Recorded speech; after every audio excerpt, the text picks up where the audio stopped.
یہ بات تاریخی اعتبار سے سمجھ لیجئے کہ اس قتال کے حکم کے لیے تمام مسلمان آمادہ نہیں تھے جتنا کہ انہیں آمادہ ہونا چاہیے۔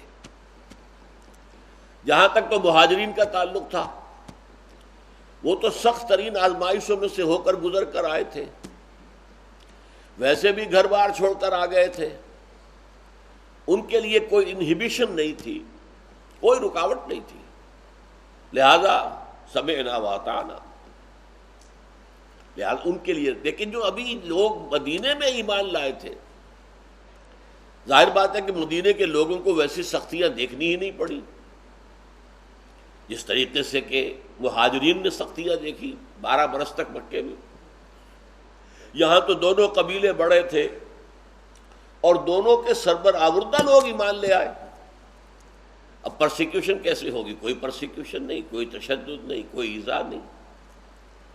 تو یہ جو آہستہ آہستہ آرام سے جو راستہ کھل گیا تھا ان کے لیے ایمان کا، تو ان میں وہ پختگی پیدا نہیں ہوئی تھی، اور وہ تن من دھن لگا دینے کے لیے ان میں تھے ایسے بھی لوگ یقیناً کہ جن کا ایمان اتنا راسخ تھا کہ وہ تن من دھن لگانے کو تیار ہوں، لیکن ایسی تعداد بھی تھی کہ جو ریلیکٹڈ تھی ان معاملے کے اندر۔ پھر جیسا کہ ہمیں معلوم ہے کہ مدینے میں فوری طور پر منافقین کا بھی ایک عنصر پیدا ہو گیا، لہذا وہ قتال کے خلاف تھے اور بڑی حکیمانہ گفتگو کیا کرتے تھے۔ دیکھو یہ خواہ کسی کو گڑ دے کر مارا جائے، خواہ زہر دے کر مارنا ہے، بھائی آپ دعوت دیں انہیں، تبلیغ کریں، وہ ایمان لے آئیں گے۔ دعوت و تبلیغ سے جب سب عرب والے ایمان لے آئیں گے تو پھر یہاں اسلامی نظام بھی قائم ہو جائے گا۔ پھر یہ کہ خوف بھی تھا، ذرا سوچو تو صحیح، تم قریش کو چھیڑ رہے ہو، قریش بہت بڑی طاقت ہے، بہت بڑا قبیلہ ہے، عرب کے اکثر قبائل کے ساتھ ان کا حلیفانہ تعلق ہے، وہ پکاریں گے تو وہ قبائل ان کی مدد کو آ جائیں گے، تو ہوش کے ناخن لو، یہ کیا سوچ رہے ہو؟ پھر ان میں سے بعض کا یہ بھی کہنا تھا، جبکہ حضور نے یہ سرایا شروع کر دیے تھے، کہ ابھی قرآن میں تو حکم آیا ہی نہیں ہے، یہ تو خامخواہ محمد صلی اللہ علیہ وسلم کی جنگ جوئی ہے، ایڈونچرسٹ انداز ہے ان کا کہ انہوں نے یہ کام شروع کر دیا، قرآن میں تو ابھی حکم آیا ہی نہیں۔ اس پس منظر کو اچھی طرح سمجھ لیجیے، ورنہ قرآن کی بہت سی آیات انسان سمجھ نہیں سکتا۔ اس کے لیے قرآن مجید میں ایک تو پوری سورت نازل ہوئی جس کا نام سورہ محمد بھی ہے اور سورہ قتال بھی ہے۔ یہ نازل ہوئی ہے سورہ بقرہ ہی کے دوران، لیکن یہ کہ رکھی گئی ہے سورہ محمد 26ویں پارے میں جا کر، تو ترتیب مصحف کچھ اور ہے یہ ہمیں معلوم ہے، اور ترتیب نزولی کچھ اور ہے۔ بس یہاں یہ نوٹ کر لیجئے کہ یہ سورہ بقرہ کے ساتھ ہی نازل ہوئی ہے، غزوہ بدر سے قبل نازل ہوئی۔ اس کی آیت نمبر 20 ہے، وَيَقُولُ الَّذِينَ آمَنُوا لَوْلَا نُزِّلَتْ سُورَةٌ، اور یہ ایمان والے یہ کہہ رہے ہیں، دعوے دار، ظاہر بات ہے کہ منافقین بھی ایمان کے دعوے دار تھے، اور اسی طرح جو ضعفاء تھے وہ تو بہرحال مومن تھے ہی، صرف یہ ہے کہ ان کا ایمان گہرا اور پختہ اور راسخ نہیں تھا، تھے تو ایمان والے۔ تو وہ یہ جو اب شروع ہو گیا تھا ایک ایڈونچر، گویا کہ اب آپ چھیڑ رہے ہیں قریش کو۔ آپ نے قریش کی تفصیل سے میں بیان کر چکا ہوں کہ لائف لائن، ان کا کیروان روٹس جو تھے ان کو تھریٹن کر دیا، تو کیا کر رہے ہو؟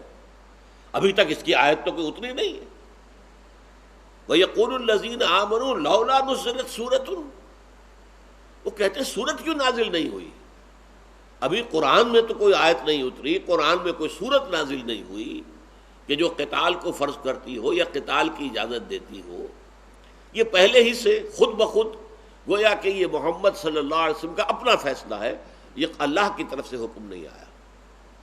اس کا جواب دیا گیا ہے، وَيَقُولُ الَّذِينَ آمَنُوا لَوْلَا نُزِّلَتْ سُورَةٌ فَإِذَا أُنزِلَتْ سُورَةٌ مُحْكَمَةٌ، پھر جب ایک سورت مضبوط مربوط نازل کر دی گئی، مراد یہی سورت ہے سورہ محمد، ذکر فیہ القتال، اور اس میں جنگ کا ذکر کر دیا گیا۔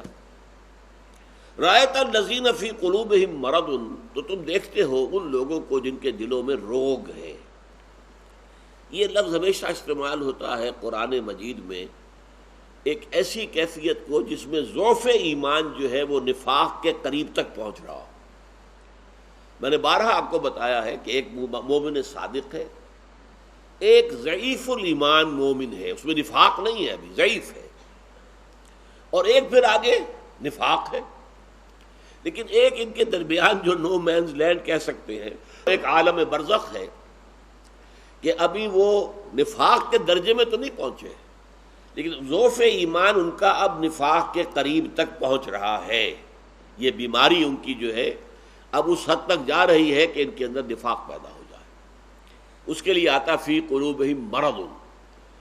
سورہ بقرہ کے بھی شروع میں جو دوسرا رکوع ہے، فی قلوبہم مرض فزادہم اللہ مرضا، یہ ہے جن کے دلوں میں روگ ہے، بیماری۔ اور اللہ کا قاعدہ یہ ہے کہ پھر اللہ ان کے بیماری کو بڑھاتا ہے۔ تو یہاں بھی فرمایا رأیت الذین فی قلوبہم مرض ینظرون الیک نظر المغشی علیہ من الموت۔